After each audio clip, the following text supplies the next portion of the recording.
ತಾಲೂಕಿನ ಸಹಕಾರ ಕ್ಷೇತ್ರದಲ್ಲಿ ಹಾಲು ಉತ್ಪಾದಕರ ಕ್ಷೇತ್ರದಲ್ಲಿ ಒಂದು ಬದಲಾವಣೆ ಮಾಡ್ತಕ್ಕಂಥ ಒಂದು ಅವಕಾಶ, ಒಂದು ಕಾಲ ಬಂದಿದೆ.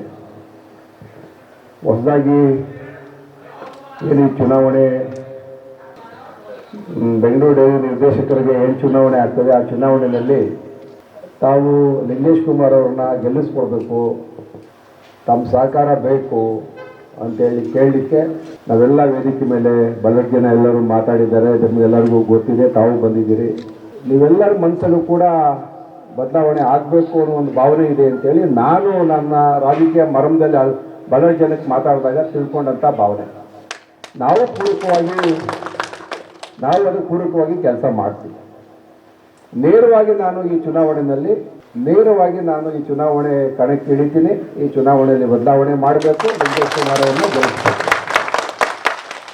ನನ್ನ ಜೊತೆಗೆ ನಮ್ಮ ಪಕ್ಷದ ಎಲ್ಲ ಮುಖಂಡರು, ನಮ್ಮ ಕಾಂಗ್ರೆಸ್ ಪಕ್ಷದ ಎಲ್ಲ ಮುಖಂಡರು, ನಮ್ಮ ಸರ್ಕಾರ ನನ್ನ ಜೊತೆಲಿದೆ. ಈಗ ನಾನು ಈ ವಿಚಾರವನ್ನು ಮೊನ್ನೆ ಶಿವಕುಮಾರ್ ಅವ್ರಿಗೆ, DK ಸುರೇಶ್ ಅವ್ರಿಗೆ ನಾನು ಪ್ರಸ್ತಾಪ ಮಾಡಿ ಅವ್ರ ಗಮನಕ್ಕೆ ತಂದಿದ್ದೀನಿ. ಲಿಂಗೇಶ್ ಅವರು ಕೂಡ ನೆನ್ನೆ ಹೋಗಿ ಭೇಟಿ ಮಾಡಿ ಬಂದಿದ್ದಾರೆ. ಯಾಕಂದರೆ ಕಾಂಗ್ರೆಸ್ ಸರ್ಕಾರದಲ್ಲಿ ಅನುಕೂಲ ಆಗಿದೆ. ಮೊನ್ನೆ ಮುಖ್ಯಮಂತ್ರಿಗಳು ಚುನಾವಣಾ ಪ್ರಚಾರಕ್ಕೆ ಬಂದಿದ್ದಾಗ ನನಗೆ ಹೇಳಿದ್ರು, ಒಂದು ದಿವಸ ಈ ಸೋಗಾಲದಿಂದ ಇದಕ್ಕೆ ನಿಮ್ಮೂರಿಗೆ ಕೋಡಂಬಳಿಗೆ ಹೋಗ್ತಿದ್ದು ರಾತ್ರಿ ಹೊತ್ತು. ಆವಾಗ ಏನೇ ನಿಮ್ಮೂರಲ್ಲಿ ಇಷ್ಟೊಂದು ಹಸ್ಗಳೆಲ್ಲ ಉದ್ದಕ್ಕೂ ಹಸ್ಗಳೆಲ್ಲ ರೋಡಲ್ಲಿ ಕಟ್ಟಿದ್ರಲ್ಲ. ನಾನು ಹೇಳಿದೆ, ಸರ್ ನಮ್ಮ ತಾಲೂಕೆಲ್ಲ ಇವತ್ತು ತೊಂದರೆ ಆಗ್ತಾ ಇರೋದು, ಹಾಲಿಗೆ ತುಂಬ ಕಡಿಮೆ ಬೆಲೆ, ಇಡೀ ದೇಶದಲ್ಲೇ ನಮಗೆ ತುಂಬ ಕಡಿಮೆ ಬೆಲೆ ಕರ್ನಾಟಕದ ಹಾಲಿಗೆ, ದಯವಿಟ್ಟು ನೀವು ಒಂದು 5 ರೂಪಾಯಿ ಜಾಸ್ತಿ ಮಾಡಬೇಕು ಸರ್ ಅಂತ.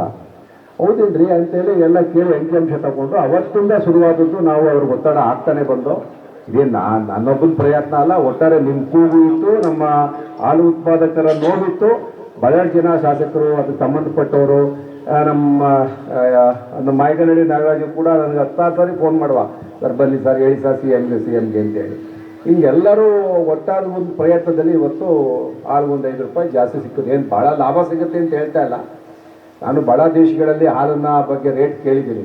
ಬಹುಶಃ ಇಡೀ ಪ್ರಪಂಚದಲ್ಲಿ ಕರ್ನಾಟಕದಲ್ಲಿ ಇರಬೇಕು ಹಾಲಿಗೆ ಇಷ್ಟು ಕಡಿಮೆ ಬೆಲೆಗೆ ಹಾಲು ಸಿಕ್ಕೋದು, ಎಲ್ಲೂ ಇಷ್ಟು ಕಡಿಮೆ ಬೆಲೆಗೆ ಹಾಲು ಸಿಕ್ಕೋದಿಲ್ಲ. ಹಾಗಾಗಿ ಇವತ್ತು ಒಂದು ಚುನಾವಣೆ ನಮಗೇನು, ನಾನು ಹಳೆ ನಿರ್ದೇಶಕರ ಬಗ್ಗೆ ನಾನೇನು ಆಪಾದನೆ ಮಾಡೋದಿಲ್ಲ. ಅವ್ರ ಬಗ್ಗೆ ಅವ್ರ ಕಾರ್ಯವೈಖರಿ ನನಗೆ ಗೊತ್ತಿಲ್ಲ. ನನಗೆ ಕೋಆಪರೇಟಿವ್ ವಿಚಾರದಲ್ಲಿ ನಾನು ಯಾವತ್ತೂ ತಲೆನೂ ಹಾಕಲಿಲ್ಲ.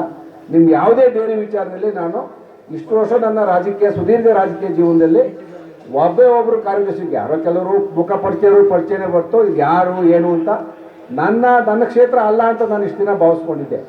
ಆದರೆ ಇವತ್ತು ನನಗನ್ನಿಸ್ತಾ ಇದೆ, ಇನ್ನೂ ಹೆಚ್ಚಿಗೆ ಒತ್ತು ಕೊಟ್ಟು ನಾವು ಕೆಲಸ ಮಾಡಿದ್ರೆ ನಿಜವಾಗ್ಲೂ ಕೂಡ ಗ್ರಾಮೀಣ ಪ್ರದೇಶದ ಈ ಹಾಲು ಉತ್ಪಾದನೆ ಮಾಡ್ತಕ್ಕಂಥ ಜನಗಳಿಗೆ ನಾವು ಸಹಾಯ ಮಾಡ್ಬೋದು, ಅವ್ರ ಕಷ್ಟಕ್ಕೆ ನಾವು ನಿಂತ್ಕೋಬೋದು, ನಮ್ಮದು ಜವಾಬ್ದಾರಿ ಇದೆ. ಹಾಗಾಗಿ ಒಂದಷ್ಟು ಬದಲಾವಣೆ ಮಾಡೋಣ. ನಾನು ಒಂದು 4-5 ವರ್ಷದಿಂದ ನಾನು ಡೈರಿ ಮಾಡಬೇಕು ಪ್ರೈವೇಟಾಗಿ ಅಂತೇಳಿ ಆಲೋಚನೆ ಮಾಡಿಕೊಂಡು ಇದಕ್ಕೆ ಮಹಾರಾಷ್ಟ್ರಕ್ಕೆ ಹೋಗಿದ್ದು. ಆಗ ಮಹಾರಾಷ್ಟ್ರಕ್ಕೆ ನಮ್ಮಿಂದ ಹಾಲು ಹೊಡಿತಾಯಿದ್ರು. ಮಹಾರಾಷ್ಟ್ರ 4-5 ಡೈರಿ ನೋಡಿದೆ, ಬೇರೆ ಕಡೆ ನೋಡಿದ್ದೀನಿ, ಗುಜರಾತಲ್ಲಿ ಹೋಗಿ ನೋಡ್ಕೊಬಂದೆ. ಆಮೇಲೆ ಅನ್ನಿಸ್ತು, ಇಲ್ಲ ಇದು ಕೋಆಪ್ರೇಟಿವ್ ಸೆಕ್ಟರೇ ಬೇಸು, ಇದಕ್ಕೆ ಬೆಸ್ಟ್.